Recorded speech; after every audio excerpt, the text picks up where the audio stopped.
akhir atau finish, di mana di tahun 2021 ini kita bersyukur hari ini tanggal 1 Februari 2021, anak muda seperti saya bilang ini bulan kasih sayang atau hari Valentine. Sehingga momen ini juga saya bagi bagaimana kebahagiaan ini akan kita sharing. Kita mulai dari putusan pengadilan. Putusan 14 Februari 2019, pihaknya Pit Konai sebagai penggugat melawan Ferdinand Kunai dan kawan-kawan sebagai tergugat. Atas putusan tersebut, Majelis Hakim Pengadilan Negeri Kupang menyatakan menolak gugatan Pit Konai sebagai penggugat dan membebankan biaya perkara kepada Pit Konai. Atas putusan tersebut, putusan 78/2018, selanjutnya Pit Konai mengajukan upaya hukum banding di Pengadilan Tinggi Kupang dan juga sudah ada putusan Pengadilan Tinggi Kupang nomor 70 tahun 2019 yang menguatkan pertimbangannya. Majelis Hakim Pengadilan Tinggi Kupang menguatkan putusan Pengadilan Negeri Kupang.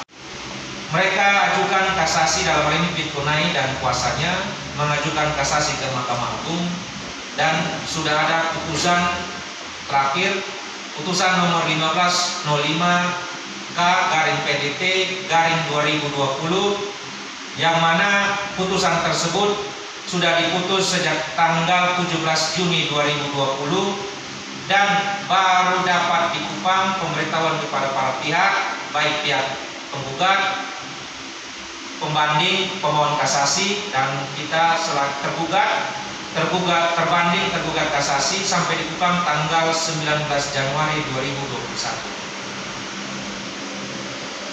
Mengapa saya sampaikan tiga putusan tadi, 78, 70 dengan 1505? Karena putusan inilah akhirnya selesai secara ada internal dan eksternal. Dari Pit Konai ataupun siapapun dia, Pit Yohanis, Eli Konai atau Eli siapapun dia, tidak bisa lagi mengklaim tempat ini, harta ini, karena semuanya sudah ada di dalam putusan pengadilan. Kita tahu beberapa waktu yang lalu ada beberapa berita dari beberapa teman-teman media sampaikan terkait dengan adanya putusan 3171 tahun 96. Ini ada putusannya, nanti teman-teman bisa dilihat. Putusan ini semua sudah terkonvensi secara mutatis mutandis, baik penilaian hukum, penerapan hukum dalam putusan yang pertama kali sudah saya sebutin tadi. Mungkin sedikit saya pertajam, ini bukan bahasa dari pihak keluarga, bukan bahasa dari saya, tetapi bahasa putusan. Saya bacakan karena nanti di poin kedua yang jauh lebih penting, bahwa Pit Konai penggugat tidak dapat membuktikan dalil gugatannya.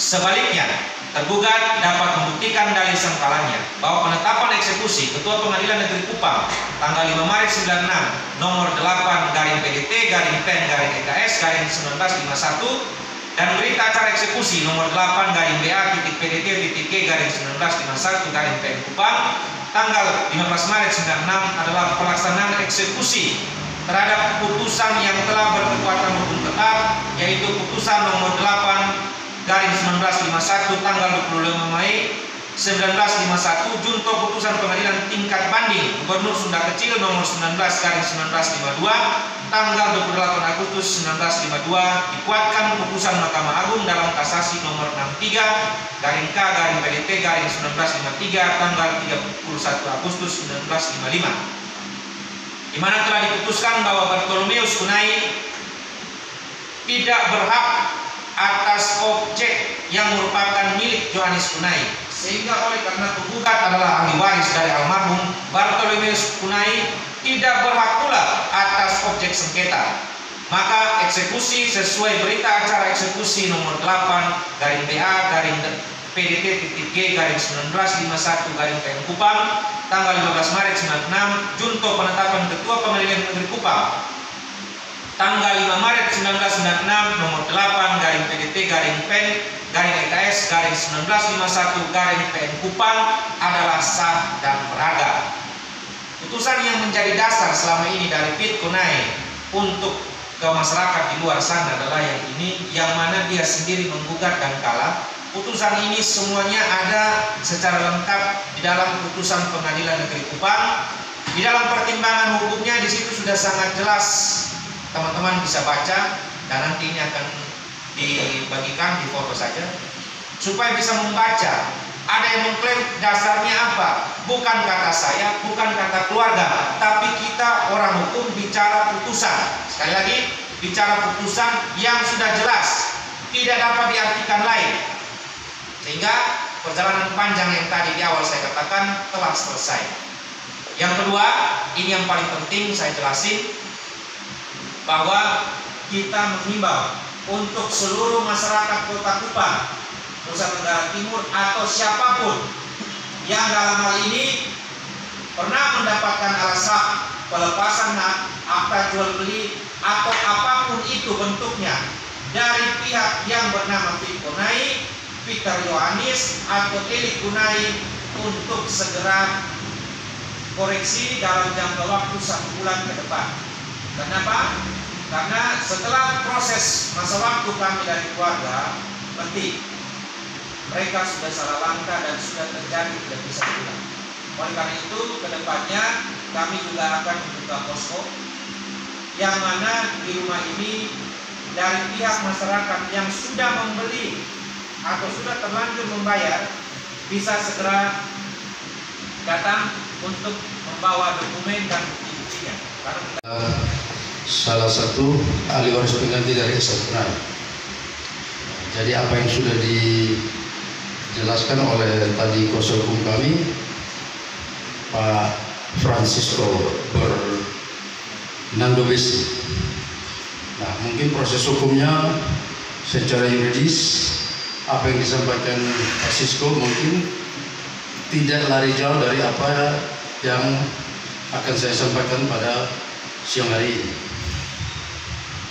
Yang mana perkara khususnya tanah dan mina dan tanah pagar panjang, mungkin tadi yang Pak Sisko katakan bahwa dari tahun 58, saya sedikit klarifikasi kalau perkara ini dari tahun 51. Tahun 51, lalu berlanjut ke tahun 52, dan inkranya 31 Agustus tahun 55. Nah, perkara ini masih zaman suap raja di mana NTT sendiri belum terbentuk, dan saya juga pada waktu itu belum ada. Jadi perkara ini kalau kita cerita kembali sangat entah seperti apa, itu masih zaman kuda, belum ada mobil juga mungkin, tapi itu bisa perkara sampai tingkat Mahkamah Agung. Saya pikir ini satu hal yang sangat luar biasa. Kalau kita sekarang saja perkara dengan tertati-tati, apalagi pada zaman waktu itu belum tahu seperti apa.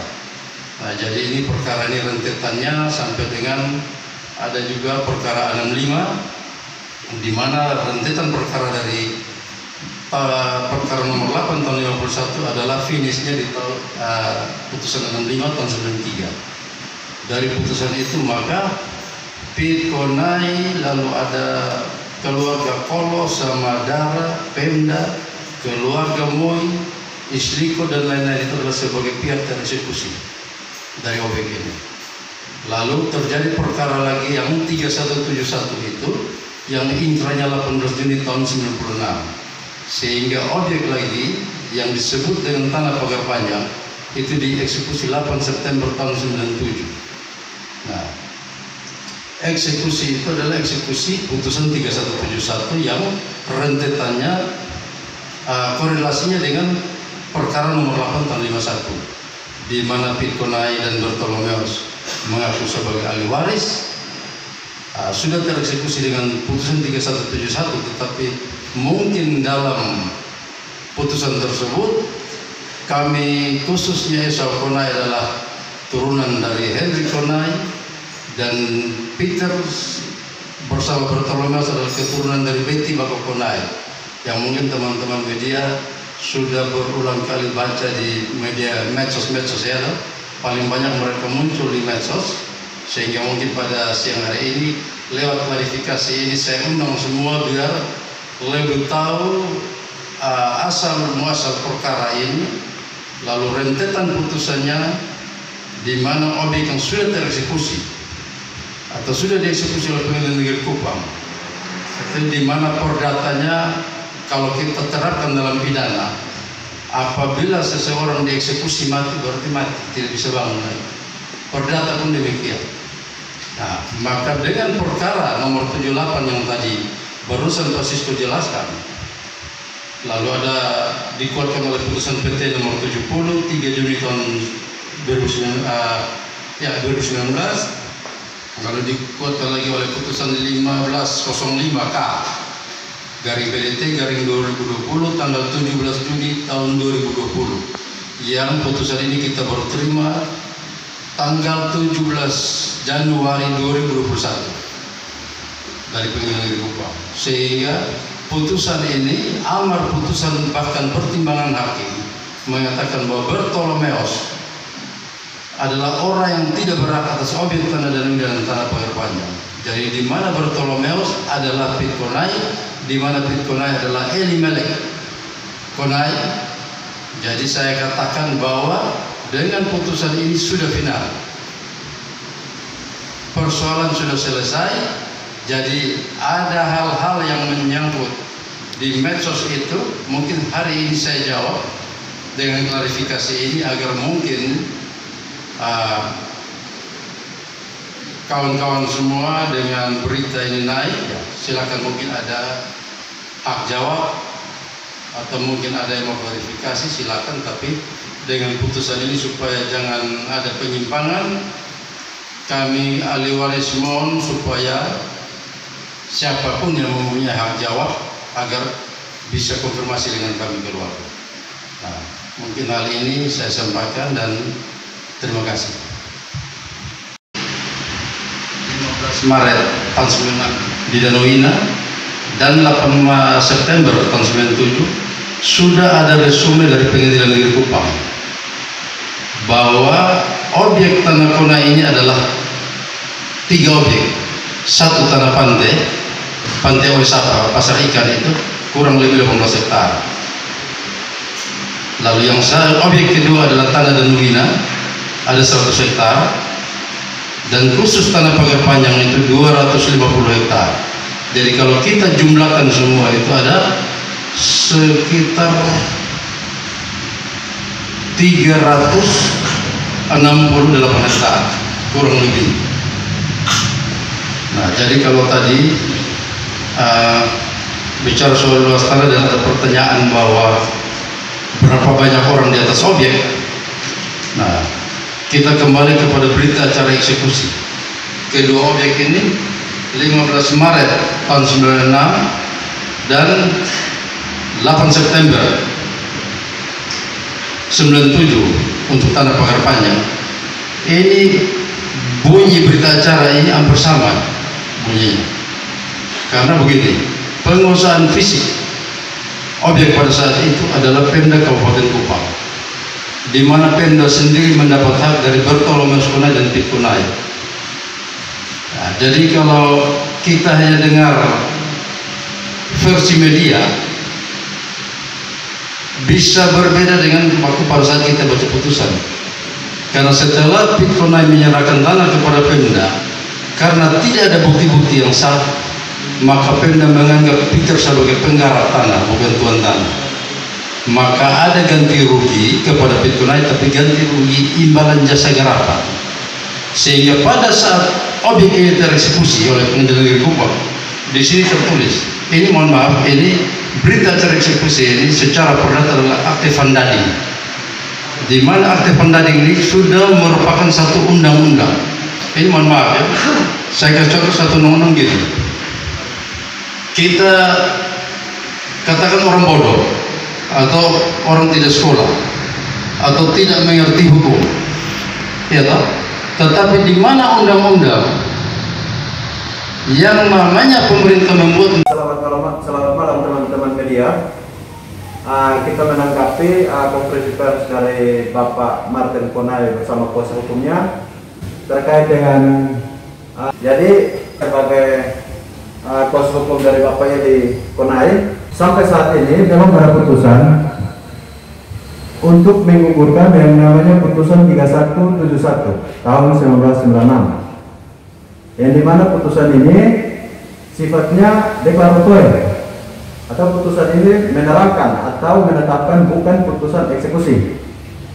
Lalu permohonan eksekusi dari Bapak Pit Konai yang dimana rujukannya dari putusan 31/1996, tahap gugatan pertama di PN nomor 70, lalu sampai dilanjutkan sampai tingkat kasasi, yaitu nomor 1505. Gugatan eksekusi ini ditolak karena bukti-bukti untuk menjadi dasar sehingga permohonan dari Bapak Pit Konai untuk meminta Mahkamah Agung untuk mengabulkan putusan ini tidak dapat dikabulkan karena bukti-bukti untuk dalam permohonan ini kurang. Lalu menyangkut konferensi yang disampaikan oleh Bapak Martin Konai bersama kuasa hukumnya bahwa objek yang disengketakan sementara ini mereka mengklaim bahwa mereka adalah hak kepemilikan atau hak waris dari Bapak Esau Konai. Pertanyaan saya, bagaimana bahwa sebagai hak waris, sedangkan Bapak Esau Konai sendiri almarhum meminta surat kuasa dari Bapak Bartolomeus, di mana Bapak Bartolomeus sebagai ayah kandung dari Bapak Pit Konai. Berarti jelas bahwa seorang yang bukan hak warisnya tidak mungkin meminta surat kuasa dari pemilik objek itu. Jadi artinya secara sah bahwa keturunan Beti Bako yang dimana yang sebagai hak waris tunggal, yaitu Bapak Pit Konai bersama keluarganya, dan hak penuh dalam hak waris tanah sengketa ini. Bukti surat kuasa Konai selaku pemilik tanah yang pernah memberikan kuasa kepada Bapak Esau Konai pada tanggal 10 Desember 1982. Bapak Esau Konai pernah meminta surat kuasa dari Bapak Bartolomeus Konai. Lalu yang berikut, Bapak Esau Konai sendiri sudah mencabut kasasinya pada tanggal 17 Oktober 1990. Maksud pencabutan kasasi berarti Bapak Esau Konai sendiri mengakui bahwa dia tidak ada hak untuk menguasai objek sengketa itu lagi. Jadi putusan yang kita pertanyakan menurut konferensi pers yang dinyatakan oleh Bapak Martin Konai bersama kuasa hukumnya, putusan yang mana? Putusan yang mana yang menggugurkan putusan 3171? Karena dalam putusan tersebut pihak keturunan Esau Konai tidak ada kaitan dan tidak disebutkan di dalam putusan 3171 pada tahun 1996. Sehingga kami menyatakan bahwa tidak ada pihak keturunan dari Esau Konai untuk bisa mengklaim objek yang sementara disengketakan itu. Jadi yang berhak dalam objek sengketa itu adalah keturunan Beti Bako Konai. Mungkin seperti itu. Bapak yang mungkin mau tambahkan, silakan. Baik, terima kasih. Saya ucapkan terima kasih kepada para teman-teman media. Saya yakin bahwa sebenarnya ini putusan sudah semua orang tahu. 3171 itu kan orang yang gugat itu kan hanya tinggal 3 orang, yaitu Yuliana Konai, Sakarias Bartolomeus Konai, dan Sanci Konai. Esau Konai sudah tidak ada lagi. Dia tidak ikut serta dalam perkara 3171. Jadi kalau mau eksekusi berdasarkan 3171 tidak nyambung, tidak jelas, tidak boleh.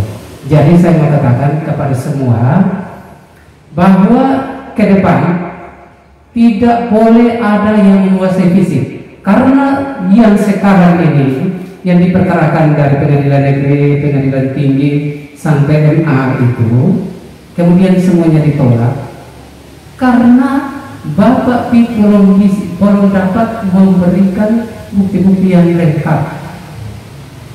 Jadi dalil-dalilnya belum lengkap sehingga ditolak. Itu perkara apa? Perkara eksekusi yang salah yang dilakukan oleh almarhum Esau Konae dan Domingus Konae. Bukan perkara tanah.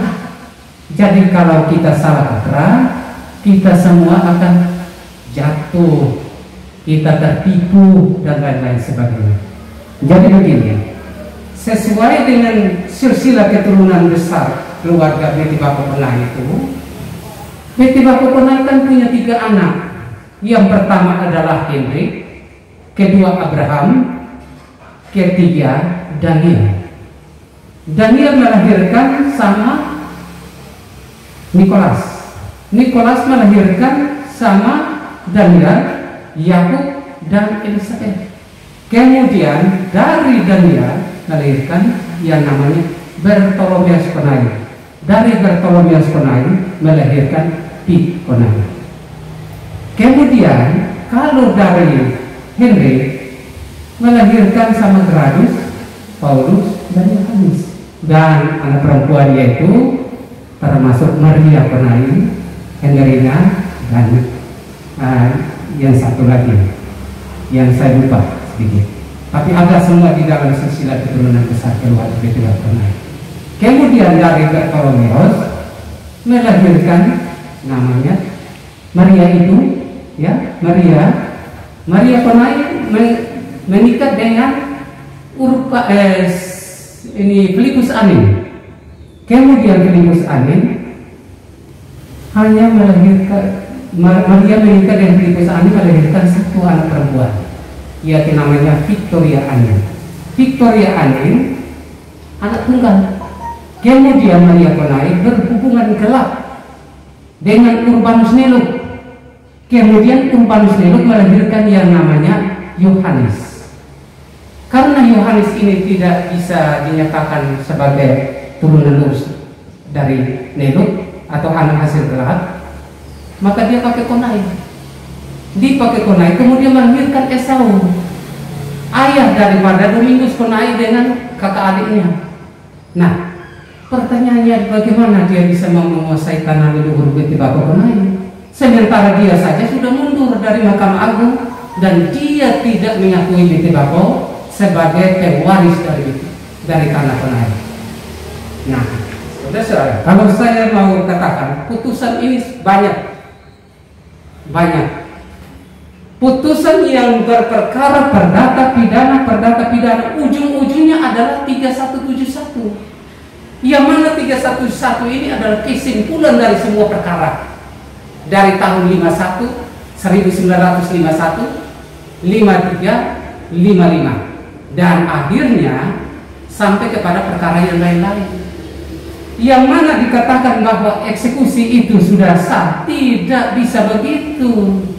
Eksekusi itu mereka menggugat satu dengan yang lain supaya eksekusi itu dilakukan. Yaitu perkara berpura-pura saja ada putusannya, berpura-pura supaya tanah Konae ini bisa dieksekusi. Tetapi karena objeknya tidak jelas, maka tanah itu dikembalikan kepada Bartolomeus Konae sebagai tergugat. Itu jelas sekali. Jadi kalau kita mau bicara di media, makanya saya juga mengharapkan kepada kuasa hukum dari Bapak Martin Konae, kalau bisa ya baca dia punya bukti-bukti dulu baru berbicara di media. Apalagi ini sudah masuk dalam media nasional. Kan kami tidak mau supaya kita punya saudara-saudara yang ada di Danuina, Pagar Panjang itu nanti korban penipuan ini paling tidak bagus. Jadi saya sangat mengharapkan kepada semua yang ada di Danuina dan Pagar Panjang dan bahwa kepada semua pembeli yang calon-calon pembeli jangan, karena eksekusi tidak bisa dilakukan oleh pihak sebelah. dalam hal ini adalah Martin Konai. Tidak bisa, karena putusan itu sifatnya deklaratif, tidak bisa dieksekusi, non executable. Artinya putusan itu sudah ingkrah dengan pernyataan bahwa penggugat dan tergugat 1 dan 2 adalah ahli waris dari Betty Bako Konai. Baca baik-baik itu. Bukan putusan itu mengatakan bahwa penggugat dan tergugat adalah ahli waris dari Esau Konai atau Yohanes Konai. Tidak, Betty Bako Konai. Titik. Saya titipkan di situ. Jadi saya harap kepada semua, termasuk teman-teman media, tolong sampaikan, tolong kalau bisa naikkan supaya masyarakat jangan tertipu. Itu himbauan saya ucapkan terima kasih, selamat malam.